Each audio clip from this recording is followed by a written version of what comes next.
Hello.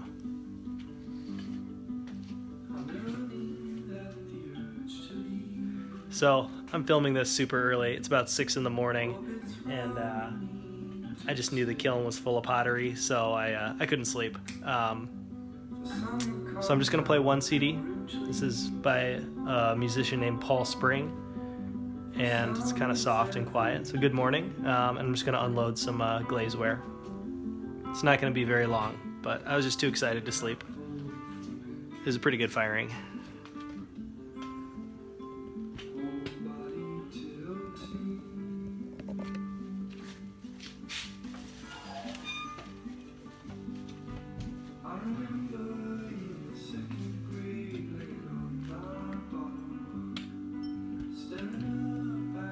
Good morning.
That's just an orb-shaped vase. Turned out really nice.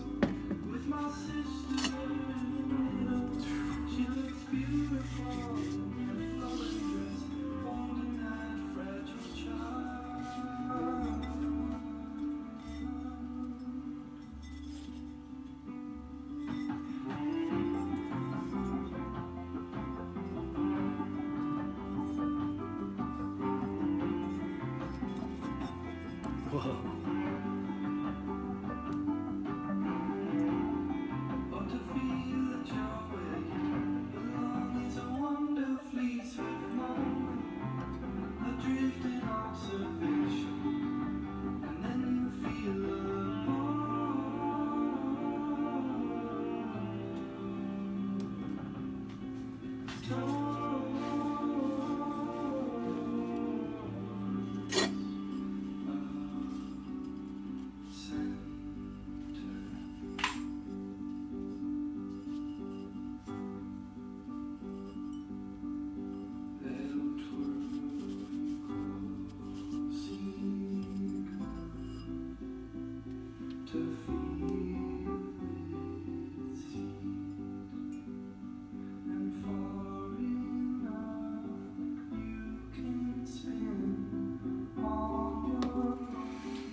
Pretty cool. Ooh.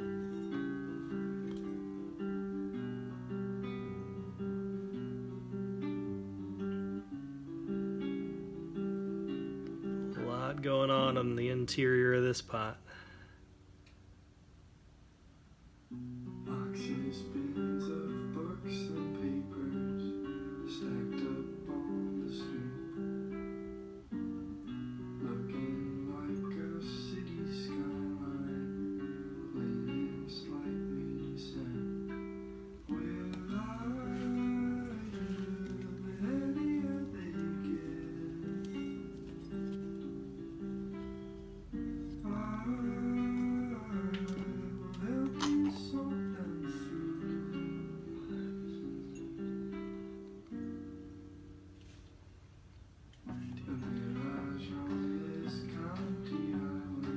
19.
a small vase.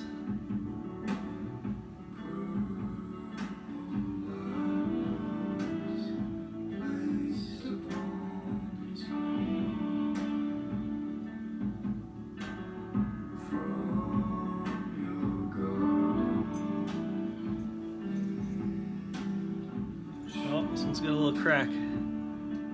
So already knocked like 20 or 40 bucks off. Yeah, it doesn't go all the way through though.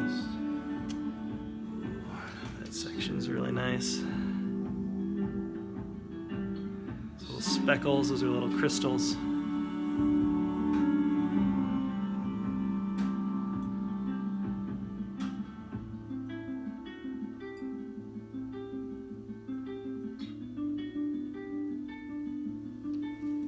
Cool.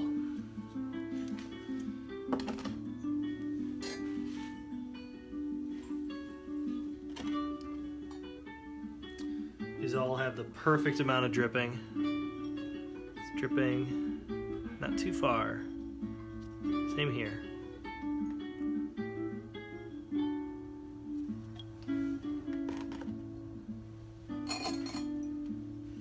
Ooh, man.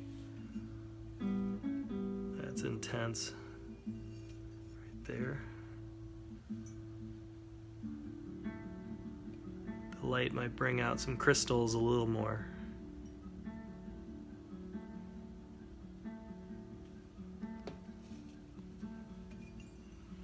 That's a good one. Are these done now, or are there more to process? Is there more to process? There's a lot more, actually. The bottom is very rough. Feels kind of like sandpaper. So we need to polish that. And then inspect for little cracks. This one has a tiny little crack. Right there. See that? So, we do some sanding and inspecting on every single pot. Hello, where'd you go? Every pot has a level of sanding and inspecting. And the edge is a little rough, so we'll take some 400 grit sandpaper and smooth that out a little bit. So no, there's a few hours left yet of inspecting.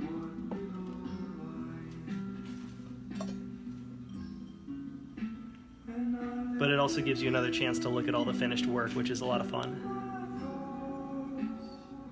At least with a firing like this, it's a lot of fun. Everything turned out pretty well.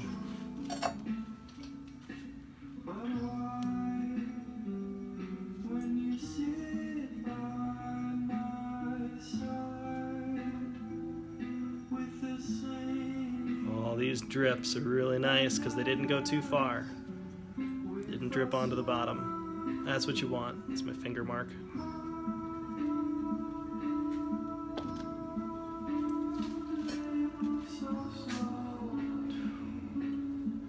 Look at all this, like a waterfall going all the way down, and it's stopped. Those are my finger marks from dipping the pot.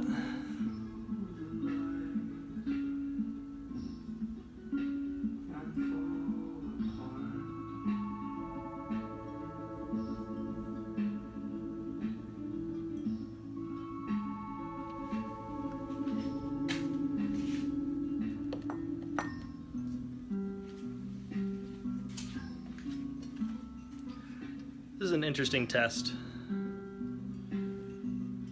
Some really interesting things going on here, but these, they're just too big, too splotchy. So I need to use thinner brushes. Inside's pretty interesting though. Look how blue it is. I already took a look at this before I started the video. Really deep blue on the inside.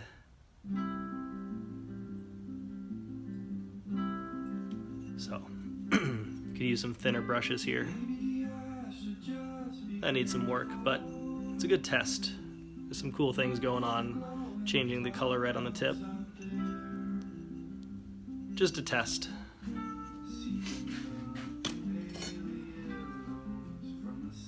That is not a test. That is a good looking mug.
You know, it's actually not easier to make a set for someone, it's actually more difficult.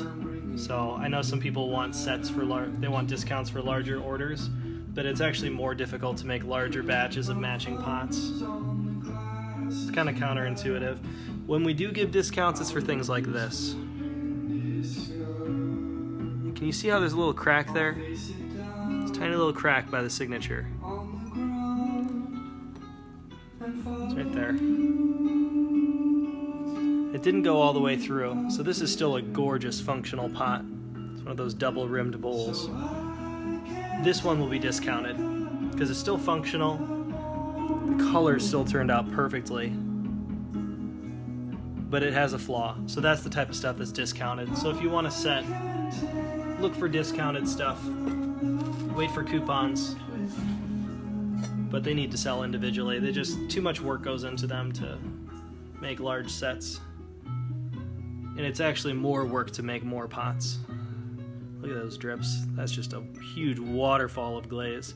It stopped before it touched the shelf. Thank you. Pretty happy with this firing.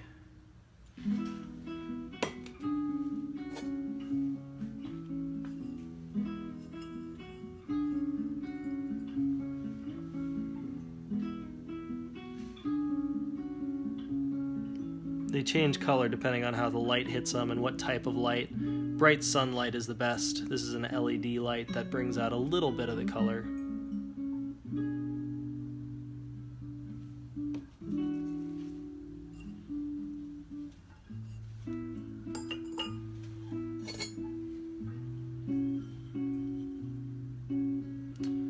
If you want to buy a set of something, honestly the best way to do it is to join the Patreon fan club. Because the ones that have flaws like this, they're discounted, and Patreon people get first pick. Was that peace? I'd say somewhere between 10 and 20% of all the pots, maybe as much as 30% sometimes, have a flaw. That means a lot of discounted work, but people on Patreon usually get them before. And so if they sell out there, then you really need to be part of Patreon to get them. But like this one, this doesn't have any flaws that I can see, so it'll go out on the website. Look at those crystals there. The specs right there. It's really nice.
Wow. That was a lot of cobalt. Something's off about today.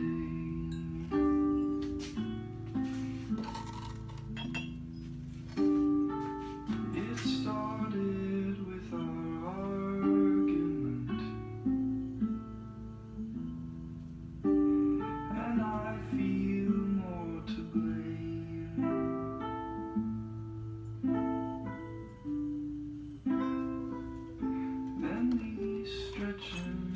succumbs.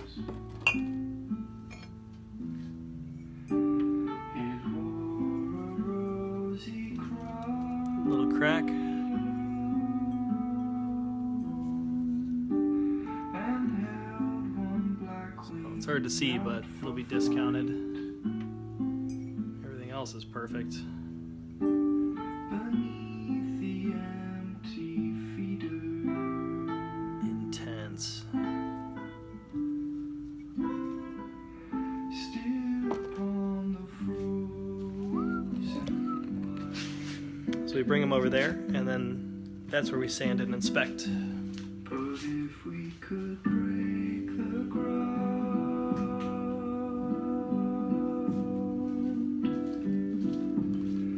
if we could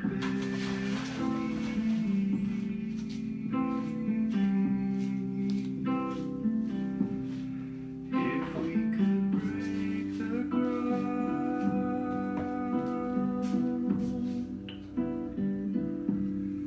if we could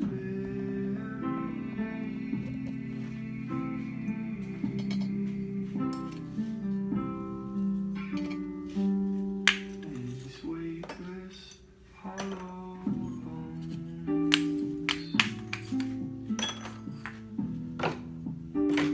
all meant to hold and carry a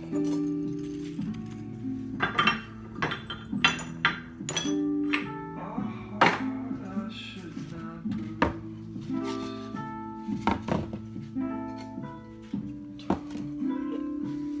I am very sorry.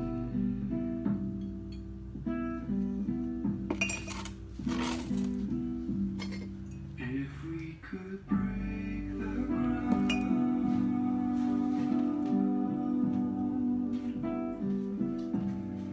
if we could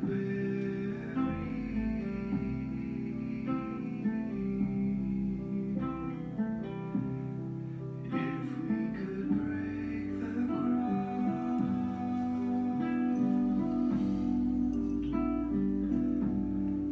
if we could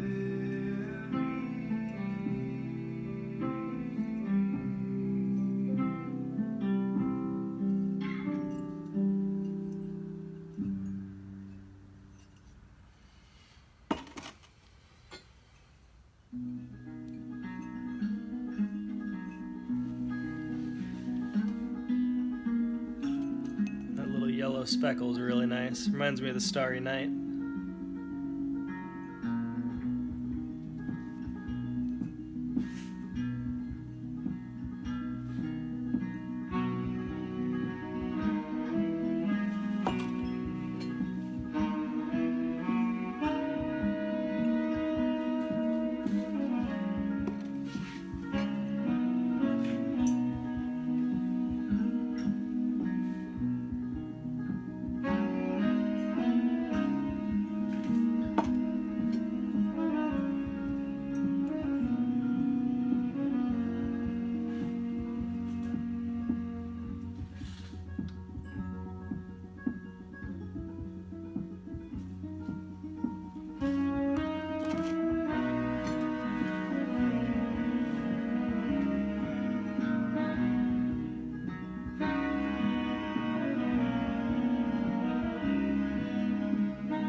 out was fired 3 times. It was a refire.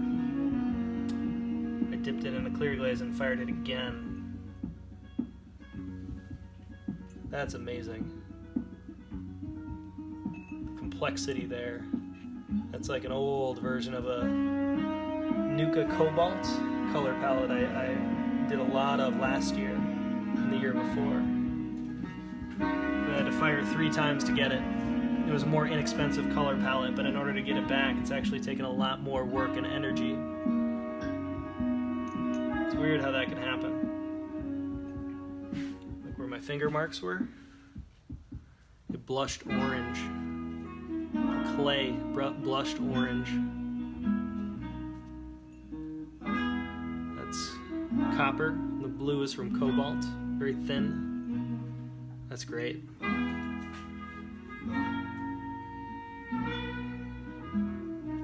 That's really nice. There's a couple tests. Oh, it's kind of interesting. It's just iron oxide with a little bit of the Nuka glaze underneath a clear glaze. Very simple. Just simple and natural. I like that. A little simple spiral, kind of a messy spiral.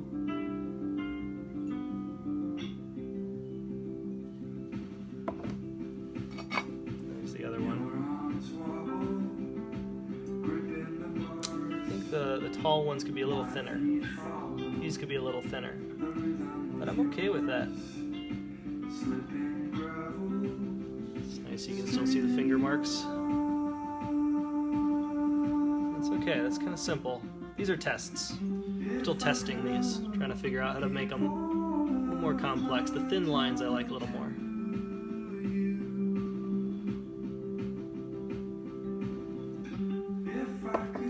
Getting there.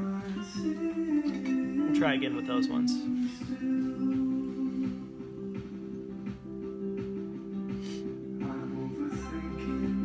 Whoa. This one has a massive S crack, but it didn't go through. So it's still a keeper. A crack like that will never change. It's impossible for it to change. So this one will sell discounted. Probably a bigger discount.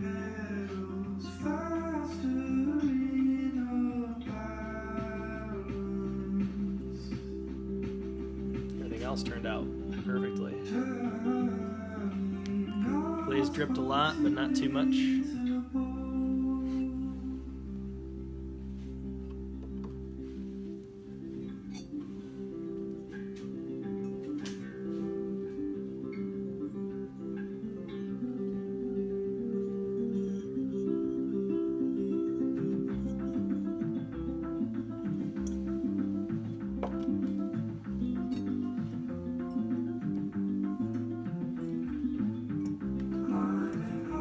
Isn't it amazing how different each side of the mug can look?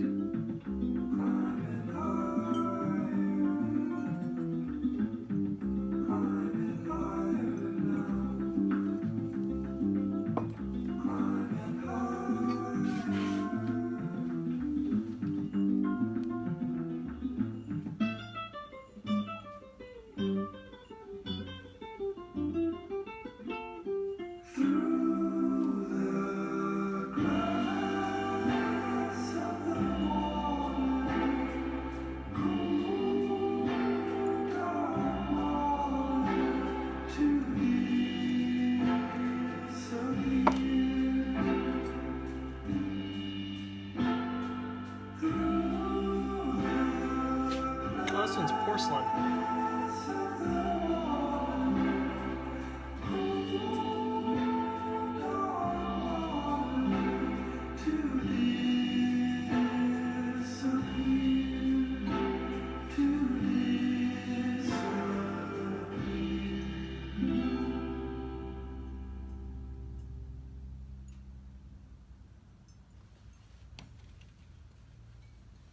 With that baby boy in your arms on the living floor,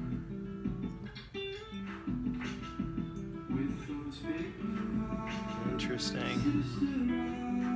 There's a lot going on. It's almost too busy. Feels nice though.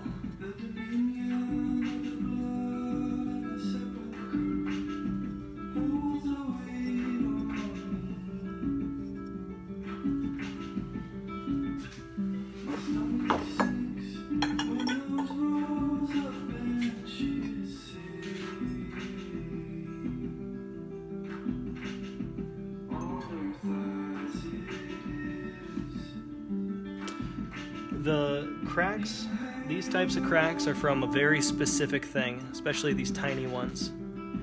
They're from the fact that I throw off of a big mound of clay. If you watch the throwing videos, throwing off of a hump of clay like that, the cracks are common. That, if you dry too quickly, or if you add clay unevenly, so there are a lot of reasons, but the main reason is I go really fast and make lots and lots of pots. If I slowed down, if I made thinner bottoms, I like them to be kind of bottom heavy. They're a little less tippy. But there's some things I could do to change my process, and I'd have to make fewer pots. And I'd rather just make a lot of pots and give people discounts. So I'm okay with those types of flaws. Also because they never change. It's impossible for them to change. The cracks don't get bigger. So a lot of potters don't work this way, but I'm okay with being a little more forgiving, letting the process be what it wants to be. Sometimes that's a crack, sometimes it's a rough texture, sometimes that's a gorgeous drip.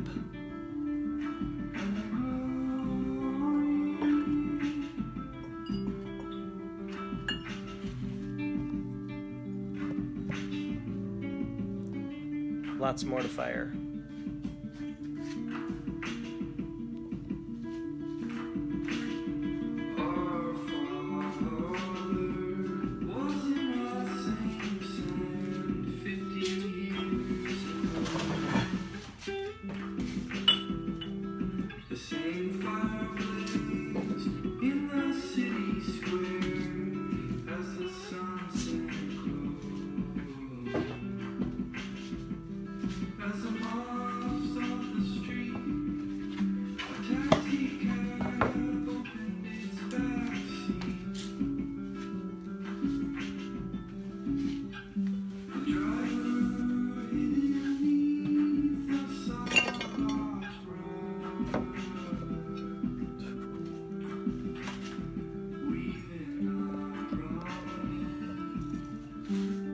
Look at this one.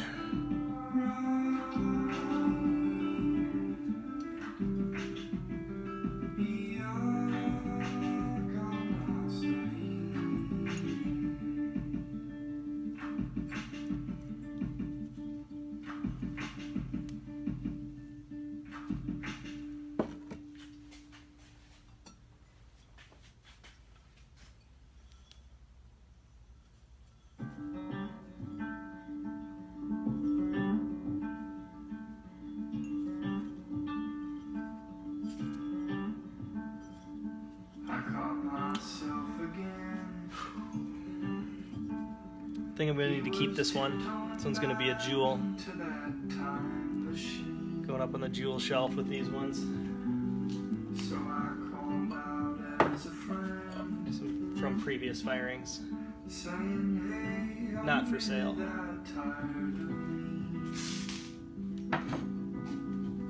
And the simple little cup. I actually made this cup blindfolded. You can search on Facebook or on YouTube for blindfolded pottery. This is one of those. Gonna hang on to those ones. So what are you looking for?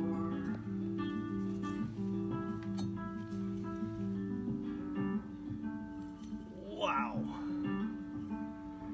He said, don't you worry about me. I know what I'm doing, I just need. It's supposed to look kind of like a spinning galaxy. Even a spot like that. Look at that spot. There's so much complexity going on there. Cool.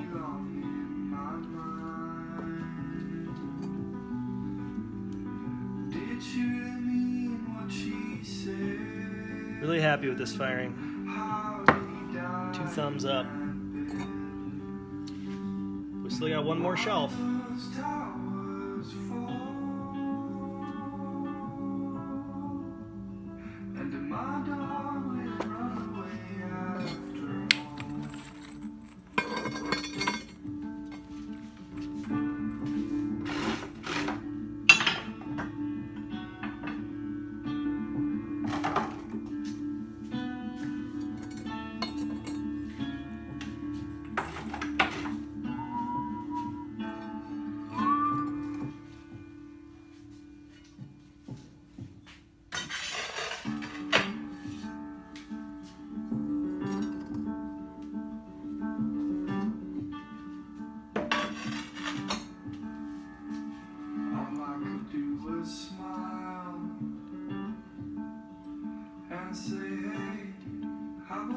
24. Cause I know this piece of land, and I can show it to you if you're 82 pots in this kiln firing. but the more time on that machine, the more you rewind and pause those scenes. This one was fired 3 times as well. Another refire. You'll just long Kinda interesting. The complexity comes from multiple firings.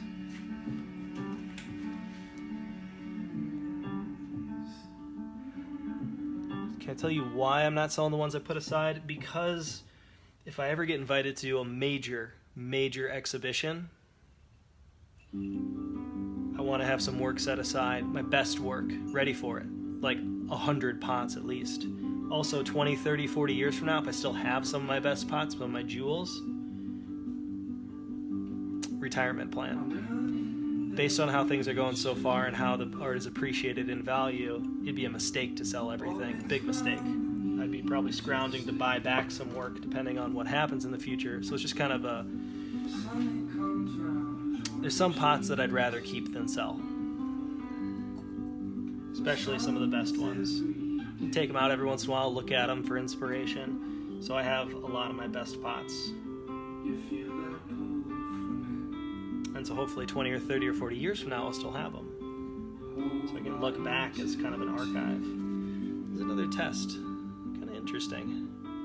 I think we can get a little more complexity, but I like what's going on here, how it lightens up towards the edges. That's a positive test that some things are good. I just gotta, I'm not the best with brushwork. I have to work on it. It's last that held my brother up, wondering why am I here in this thin skin, breathing this cold air,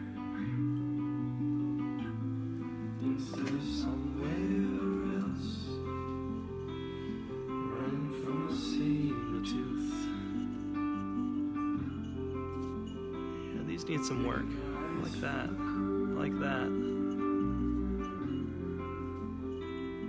Sucking on silver spoon. High above the Yeah, this pot was fired 3 times. If I want to duplicate these, I have to add an extra firing. Those look like a Japanese painting, like a sumie brush or a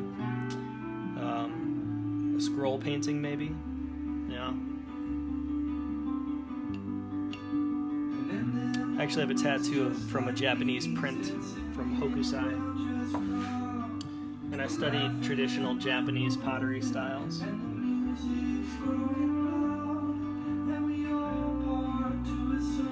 It's nice. The copper's a little thick. When the copper gets a little thick, it bubbles a little. They're soft, fortunately, but that bubbling is not the most desirable. So I need to thin that out if I wanted to fire this again. But this was, again, it was fired 3 times, so this is a rare test that I probably won't be standardizing.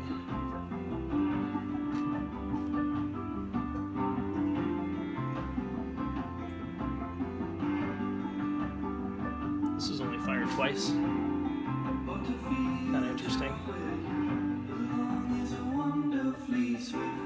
See the yellow specks here? That comes from the wood ashes. You wouldn't get any of that without the wood ashes. They're really volatile. There's a lot of impurities in wood ashes, and those help crystals and colors form.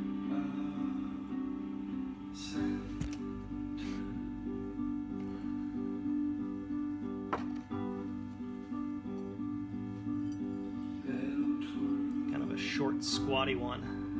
It's kind of goofy. Little meteor mug. It's very small. It's probably only about 10 ounces. It's nice though. The inside. Whoa, look at that inside.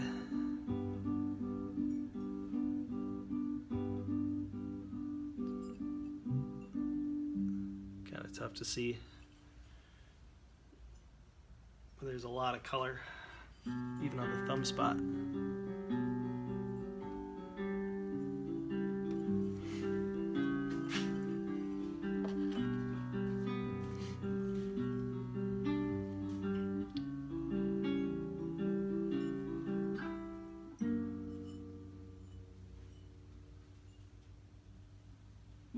Boxes, bins of books and papers stacked up on the street, looking like a city skyline, leaning slightly sad.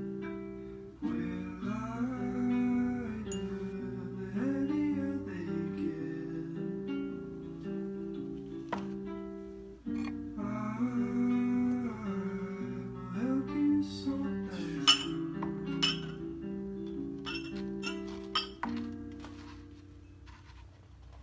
The mirage on this county highway shines a silver moon.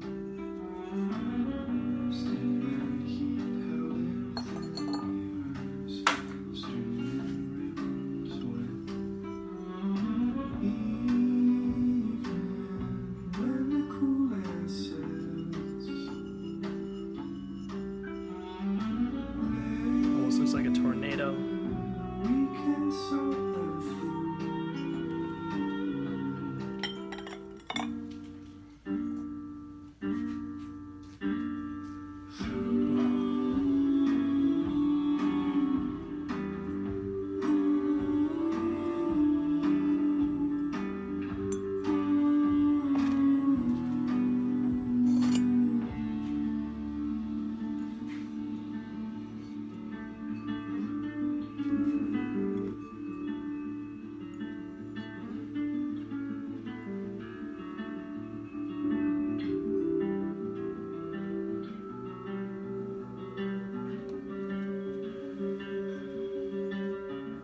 This bowl has a slight oval to it.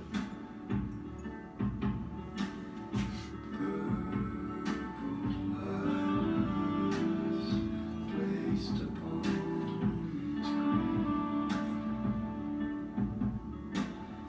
from your garden in the shade.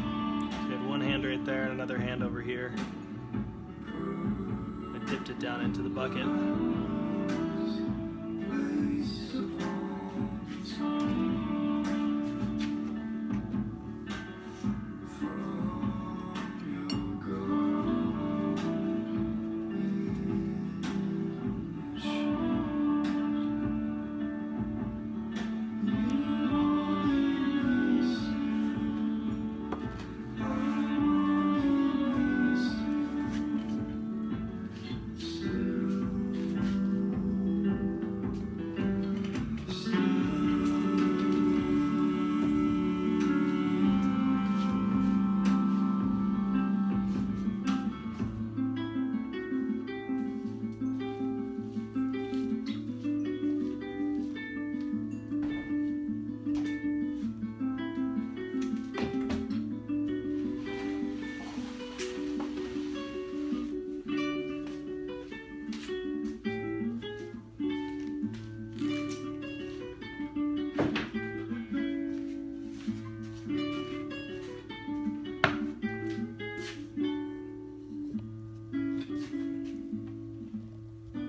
Has any of my work ever fired raku? No, because with raku pottery, it's not food safe.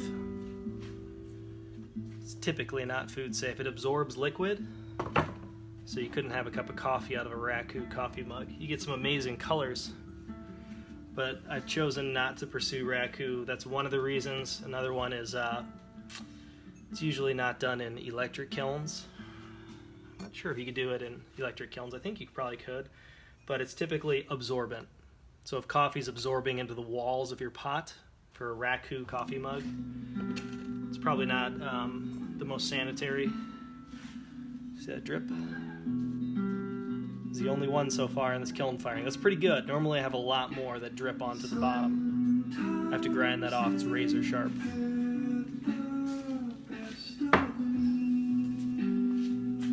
My glazes are really drippy, so normally there's a lot more than just one. You can make some gorgeous work with raku, though. I have a feeling I'll raku pottery in the future. I think that's a Japanese word, raku. Not sure. Nice.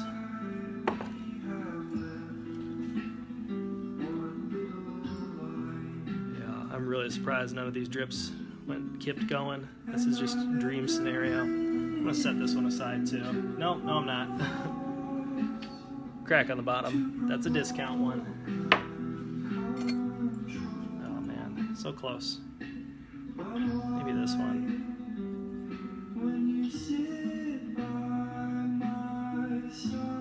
Yeah, that could be a jewel. I think I'll keep this one too.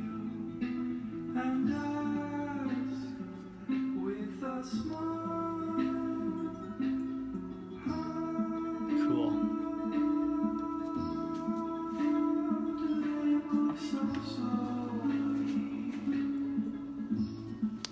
Yeah, you can get some beautiful glazes with raku. I think people ask often because the colors that I get, a lot of bright, vibrant variation, look kind of like raku. But raku is a different process. Look on YouTube videos or Facebook videos for raku, and you might see the process. It's really interesting. Pull the pots out when they're glowing red hot and dump them in garbage bins and sticks and leaves and things. That's it. Thanks for watching. Any questions?